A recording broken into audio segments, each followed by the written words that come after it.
मेरा आपकी कृपा से सब, मेरा आपकी कृपा से सब काम हो रहा है, मेरा आपकी कृपा से सब काम हो रहा है।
मेरा नाम हो रहा है, मेरा आपकी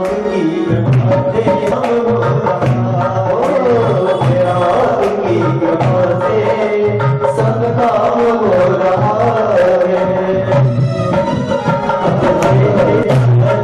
श्री भागवत भगवान की आरती आप योग से गारती,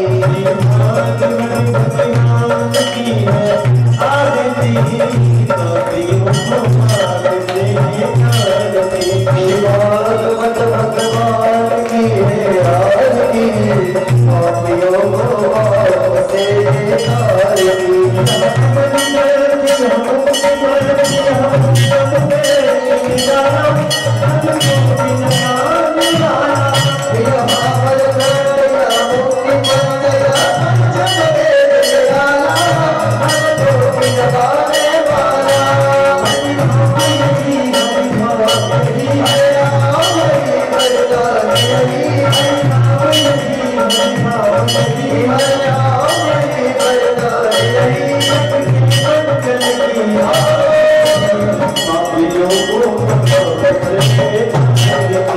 भागवत भगवान की आरती आप योग से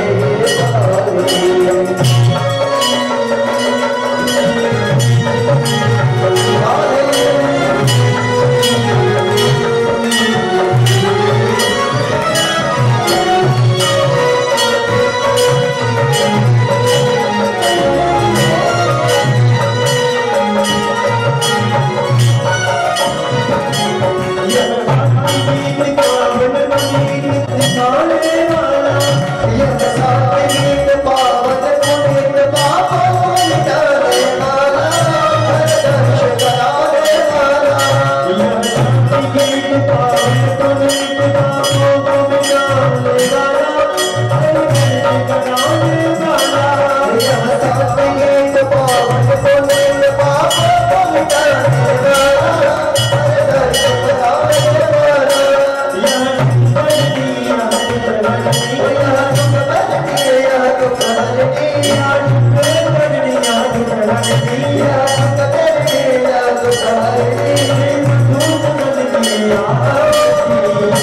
श्री भागवत भगवान की आरती पापियों को माफ दे आरती भागवत भगवान की आरती पापियों को माफ दे आरती पापियों को माफ दे आरती पापियों को माफ दे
भगवान श्री एकदंत गणपति जी गौरी नंद के चरणों में प्रणाम। भगवान गणपति से यहाँ आवाई देवी देवता के चरणों में प्रणाम। व्यास जी के चरणों में प्रणाम। यहाँ पधारे ब्राह्मण देवताओं के चरणों में प्रणाम। सभी कथा वक्ताओं और कथा श्रोताओं को प्रणाम। संत समाज को प्रणाम। संगीत के आचार्य संगीत भाई लोगों को प्रणाम। जहाँ तक भी आवाज जा रही है सबको प्रणाम। सब में ईश्वर का अंश हो।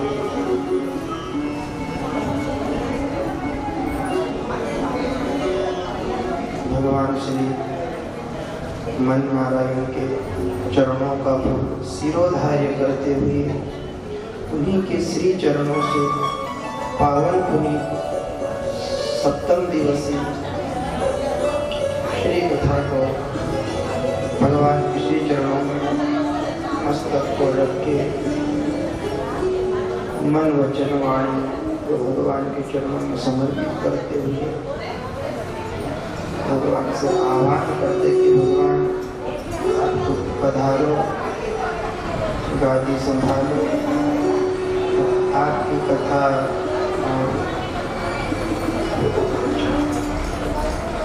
उन्हीं नारायण का आह्वान करके कथा को प्रारंभ करने से पहले में जो पधारे उन सभी को जय श्री कृष्ण, जय राम जी की, हरिओम, सीताराम, राधे श्याम। जो भी जिस रूप में हमारे नमस्कार को स्वीकार करे।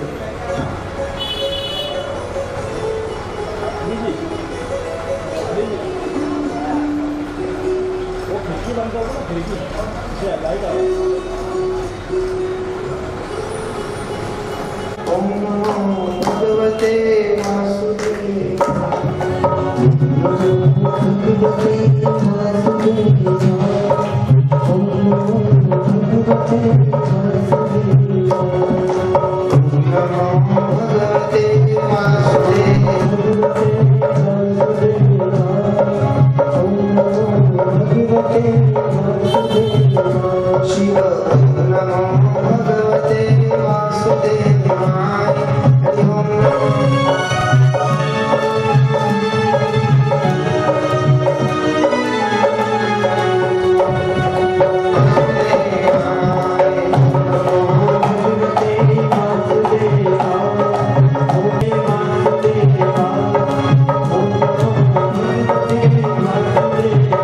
हरि ओम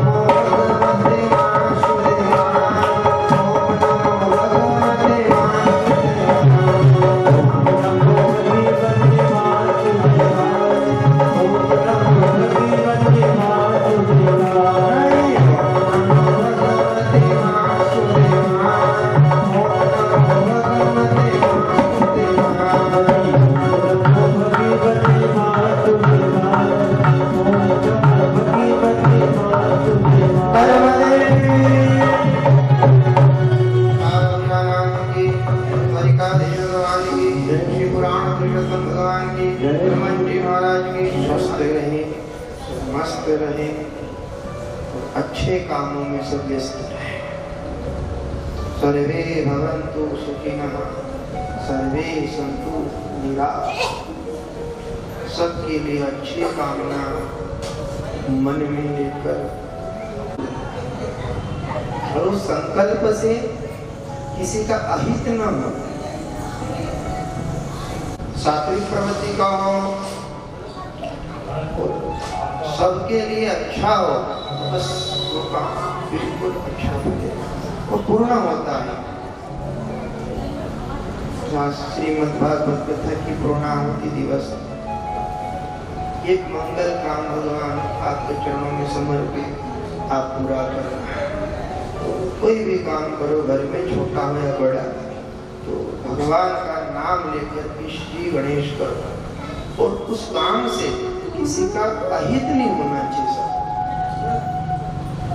तो काम पूर्ण होगा, काम की पूर्णाहुति होगी, तो काम फलेगा, फूलेगा, हर प्रकार का आनंद भी देगा, वो काम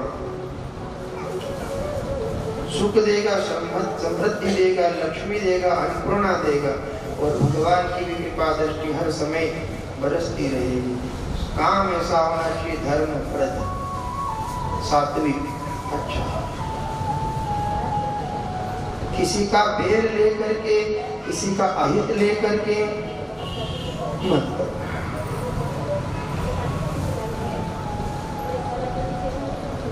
नंदगांव के लोगों का प्रेम था, जहाँ पे किसी प्रकार का कोई बैर नहीं है, न कोई भेद है, एक दूसरे के लिए सब मर मिटने के लिए तैयार।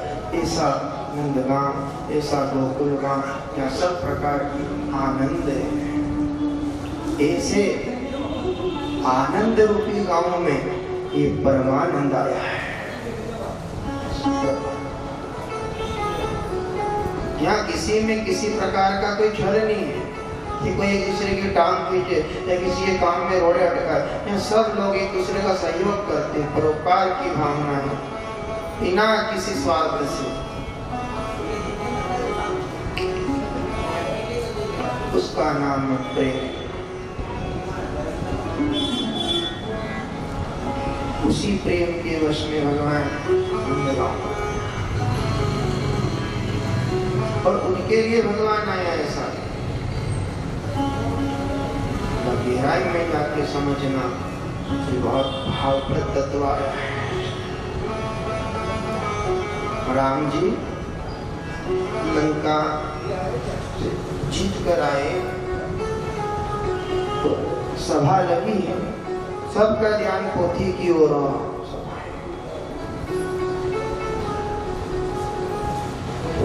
सभा लगी सब, राम जी की, सीता जी पास में बैठी है, सुग्रीव जी बैठे हैं, लक्ष्मण जी बैठे हैं, विभीषण जी बैठे हैं, पूरी सभा सजी हुई थी। तो सब लोग हर्ष उल्लास मना रहे थे कि राम जीत कर आए, राम जीत कर आए, राम जीत। और राम जी सोच में पड़े, उसमें सोच रहे थे कुछ। राम जी ऐसे बैठे, एक भगत ने पूछा, प्रभु आप लंका को जीत करके आए हो, विजय होकर आए हो, तो सब खुशी होना चाहिए, सब लोग आनंद से प्रफुल्लित हो रहे, और आप ऐसे क्यों बैठे हो? क्या कारण है? क्या सोच रहे हो आप किस सोच में डूबे हो ना? क्या दशरथ जी स्वर्गवास हुआ वो याद आ गया क्या? नहीं। माता कौशल्या जी छूटी वो याद आया? नहीं। अयोध्या छूट गई वो याद आया? नहीं। सीता प्यारी का हरण हुआ वो याद आया? नहीं। लक्ष्मण का मरण हो गया था शक्ति से वो याद आ गया? तो सोच रहे हो क्या? नहीं। तो नी दशरथ जी की सोच रहे हो, न माता की सोच रहे हो, न लक्ष्मण के बारे में सोच रहे हो, तो फिर आप सोच में क्यों डूबे हो ना? क्या कारण? आप बताओ। जब भक्त ने ऐसा कहा तो राम जी ने बहुत सुंदर जवाब दिया। राम जी ने क्या कहा? न ताते की सोच न माते की सोच, न सोच अवधपुर राज गए, न ताते की सोच माते की सोच, न सोच अवधपुर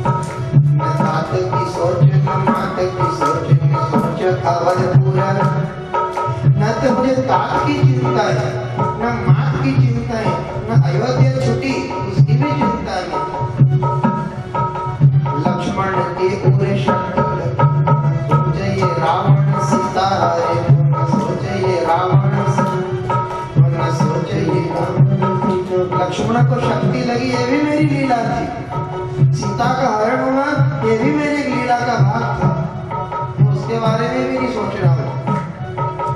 तात की सोच न मात की सोच न सोच अवधपुर राज गए, लक्ष्मण के उर शक्ति लगी न सोचे ये रावण सीता। न तात की सोच रहा हूँ, न मात की सोच रहा हूँ, न लक्ष्मण को शक्ति लगी उसके बारे में सोच रहा हूँ, न ही सीता का हरण हुआ। ये सोच क्या रहे हो? हरी सभा में चिंता में क्यों?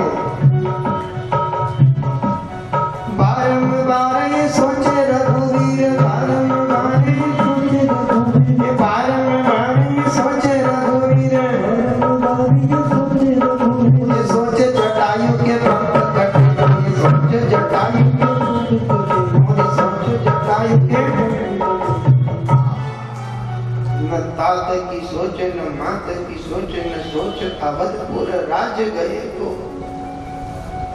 लक्ष्मण के उर शक्ति लगी न सोचे ये रावण सिंह हरे को।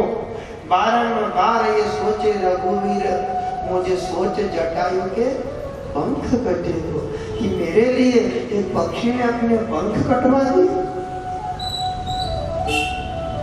उसकी याद आ गई कि आज मैं राजा बनकर बैठा हूँ, सिंहासन पे बैठा हूँ, सब लोग आनंद उठ रहे, मेरे कारण एक जटायु पक्षी ने सीता को रोकने के लिए अपने पंख तक का बलिदान कर दिया। उस जटायु की याद आ गई, उस पक्षी का भाव को देखो कि मैं राम के कुछ काम आ जाऊं, कुछ तो काम आ जाऊं। क्या काम आऊंगा? तो सीता को रोकने के लिए रावण से युद्ध हुआ, पंख कट गए। पंख कटने के बाद जटायु जब नीचे गिरे, हे राम, हे राम, जटायु ने काल से कहा तू ले लेना, जब तक मेरा राम नहीं आए वहां तक सांस चलने देना, मैं राम के दर्शन करूं। हे राम, राम चलकर आए और राम ने कहा कि कोई कहा रहा है, आवाज आ रही, राम। जाकर देखा पक्षी आए, जटायु जी पंख कटे तड़प रहे थे। राम जी ने उनका सिर अपनी गोद में रखा। अब बताओ पक्षी कितना किस्मत वाला होगा। इसके राम ने कहा कि हे तात, आप मेरे पिता की उम्र के हो, आपको बड़ा ये हाल कैसे हुआ? उन्होंने कहा हे रघुवर, ये जीवन जीते जी भी आपका था और मरते समय भी आपका, काम करने में लग गया, इससे बड़ा और मेरे लिए कोई सौभाग्य नहीं हो सकता। मेरे पंख भी कटे ना, आपके काम के लिए कटे। तो राम को बैठे बैठे सभा में वो याद आ गई, एक पक्षी ने देखो मेरे लिए पंख कटवा दिए हैं। राम इनके लिए सोचा है, इन लोगों के लिए। बारंबार ये सोचे रघुवीर, मुझे सोच जटायु के पंख कटे को, तो मेरे लिए पंख कटवा दिए, मुझे उसकी याद आ। ये मत देखो कि भगवान मुझे देख रहा है कि नहीं देख रहा है, भगवान मेरे ऊपर दया कब करेगा, ये मत सोचो। ये मत देखो कि भगवान मुझे देख रहा है कि नहीं देख रहा है। आप तो बस भगवान को जो पसंद आए वो काम करते चलो, राम अपने आप रास्ते में आपको मिल जाएगा। बस राम को जो काम पसंद हो वो काम करो, ऐसा काम करो। दो भुजा बची, शिवजी ने आकर रोका, इसकी दो भुजा भजन करने के लिए रहने दो, ये भजन कैसे करेगा? तो भगवान श्री कृष्ण ने कहा ठीक है प्रभु, ये आपका भक्त है और ये दो हाथों से अगर भजन करना चाहता, ये दो हाथ अच्छा काम करने के लिए दिया है, किसी को उठाने के लिए, किसी को धर्म करने के लिए, सत्संग से जोड़ने के लिए, हरि को रिझाने के लिए दिया है, किसी को भजित करने के लिए दो हाथ में दिया है। उठेगा तो अच्छे काम के लिए, बाकी नहीं उठेगा। तीन चीज का जरूर ध्यान रखना साहब।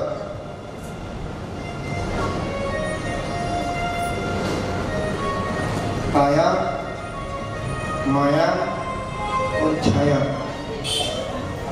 तीन चीज पे आज कथा करें। अब पकड़ में ही शेषा हुआ, एक चीज पकड़ाते हैं, थोड़ी देर से आए हुए, तीन चीज पे पूरी आज की कथा, काया, माया और छाया। इनका अलग अलग समय है। बस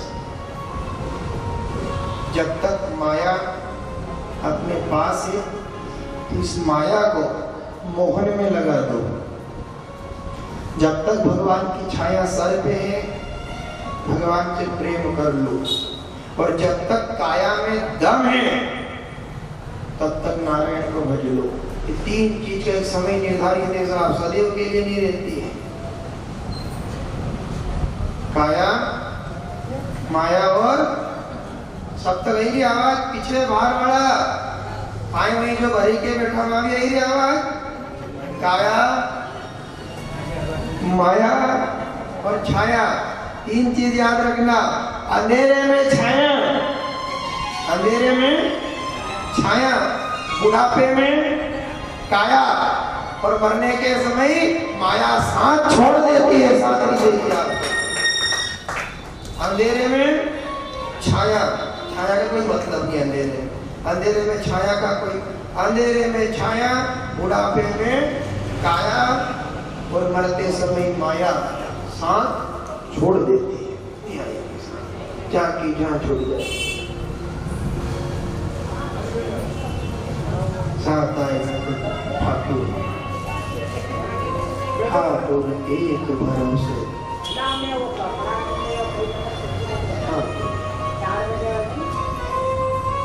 राजा नृप की कथा इक्ष्वाकु वंश में प्रकट हुए। इन्होंने एक बार भगवान कृष्ण के जो पुत्र थे सांब, चारों प्रधुम्न जंगल में खेलने के लिए गए। एक कुआं नजर आया, कुएं में पानी पीने के लिए गए तो उस कुएं में पानी तो नहीं था, एक बहुत बड़ा गिरगिट था अंदर, गिरगिट जानवर बहुत बड़ा था। इन्होंने निकालने की कोशिश करी और नहीं निकला।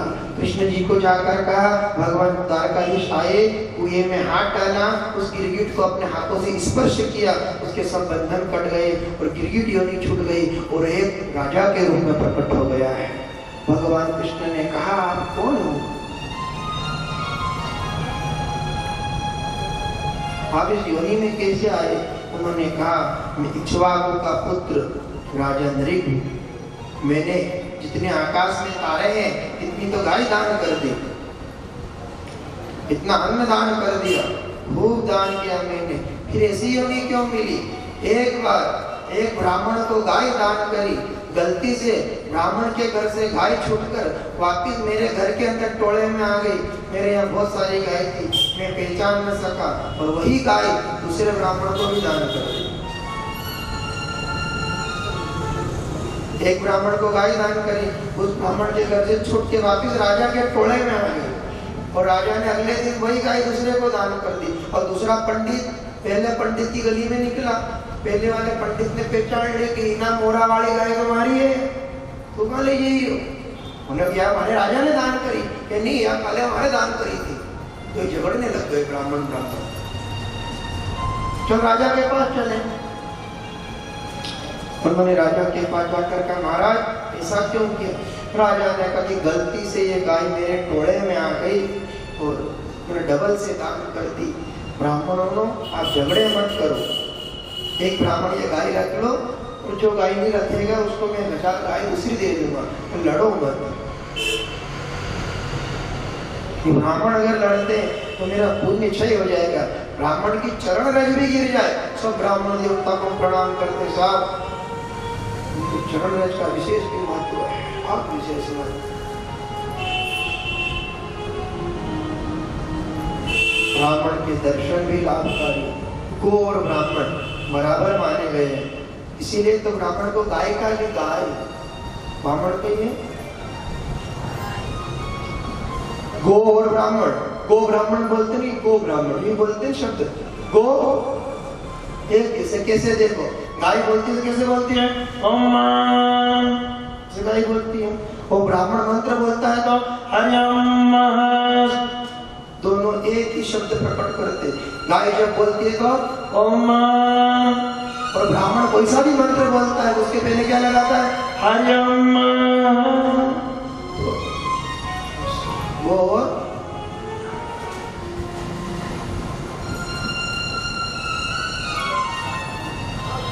ब्राह्मण स्वागत, ब्राह्मण का सम्मान, यहाँ पधारे उन ब्राह्मणों के चरणों में नतमस्तक झुककर प्रणाम करते हैं। और ये सा कथा में आया है कि उठ करके अगर ब्राह्मण के दर्शन भी हो जाते हैं तो दिन भर अच्छा निकलता है, ऐसा माना गया है। ब्राह्मण के दर्शन, महाराज ब्राह्मण झगड़ रहे थे पर उन ब्राह्मणों ने नहीं मानी। हमारे तो ऐसा क्यों करा, ऐसा क्यों करा, तो डबल गाय क्यों दान करी। इतने में यमराज आ गए और यमराज मुझे यमपुरी ले गए और कहा कि इसको सजा होगी राजा को। मैंने कहा कि महाराज मेरे पुण्य कितने हैं, मेरे पाप कितने हैं? उन्होंने कहा कि तेरे पुण्य तो अनंत गुना है, अनंत गुना। पाप खाली एक पाप ये हो गया गलती से। उन्होंने कहा कि ठीक है, पहले पाप का फल भोग लूंगा। एक पाप के लिए गिरगिट बनना पड़ा हो, सुन लेना हो, एक पाप के खातिर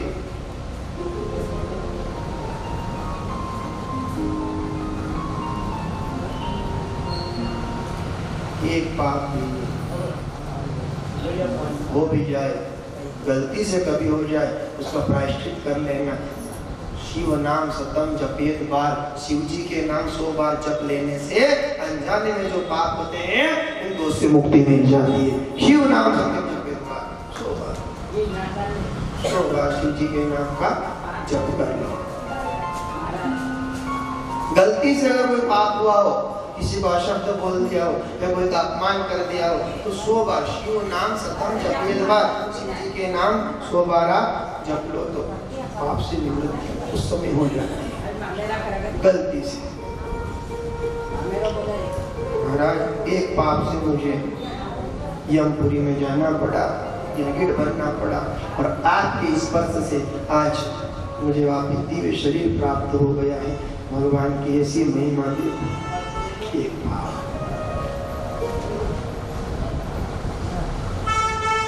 और लोग कई कहते हो गए भगवान देख ही रहे, हम पाप करें कि नहीं देख लियो, धन्य धन्य देखे राते राते भी भगवान देखे गए, हम तो कहीं भी पाप कर रहे। और ध्यान रखना सर्वत्र व्याप्त है, एक एक चीज का हिसाब लिखा रहा है वहाँ। किसको 1 रुपया दिया, किसका 1 रुपया खाया, किसका लिया, एक एक की भरपाई होगी। सावधान हो जाना, कथा संकेत कर रही है कि किन्हें देख भगवान को देखे थोड़ी देख रहा नहीं देख रहा भगवान को। विश्वास है, ये विश्वास रखना कि ईश्वर देख रहा है तो फिर पाप नहीं होगा। भगवान देख रहा है, ईश्वर की दृष्टि सभी दूर है, हर जगह। इस मुकाबले में मत बैठना, में जाना पड़ा, गिरगिट बनना पड़ा और आपके स्पर्श से आज मुझे वापिस दिव्य शरीर प्राप्त हो गया है। भगवान की ऐसी महिमा देखो। एक पाप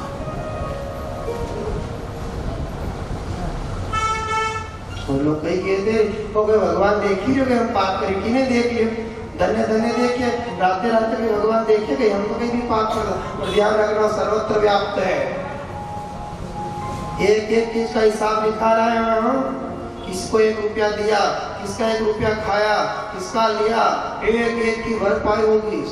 सावधान हो जाना, कथा संकेत कर रही है कि किन्हें देख भगवान को देखे थोड़ी देख रहा नहीं देख रहा भगवान को। विश्वास है, ये विश्वास रखना कि ईश्वर देख रहा है तो फिर पाप नहीं होगा। भगवान देख रहा है, ईश्वर की दृष्टि सभी दूर है, हर जगह। इस मुकाबले में मत बैठना। कई लोग ऐसे हैं कि नहीं है, ईश्वर नहीं देख रहा है। ध्यान रखना, ईश्वर सबको देख रहा है, उसकी हजारों आंखें, सहस्त्र शीर्षा पुरुषा, हजारों हाथ है। रोज कुछ भी काम करो तो ये सोच के करा करो कि भगवान देख रहा है, तो पाप नहीं होगा। इतना मन में रखो कि भगवान देख रहा है। कुछ भी काम करो भगवान देख रहा है।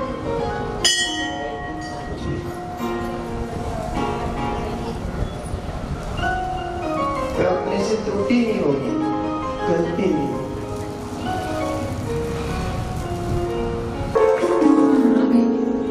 भगवान के हिसाब में गड़बड़ ना फिर बदल कर सकते हो कि वो चलेगा ढकेगा, तो 50 रुपए देकर भी काम ढका सकते हो, पर वहाँ वो दिन दूर नहीं हे मनवा, वो दिन दूर नहीं, वो दिन दूर नहीं हे मनवा, वो दिन दूर नहीं हे मनवा, वो दिन दूर नहीं, वो दिन दूर नहीं।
जो जीवन को बदल दे। गाने की तो बहुत चीजें हैं, एक एक चीज श्रृंगार करके लाए आपकी चीज।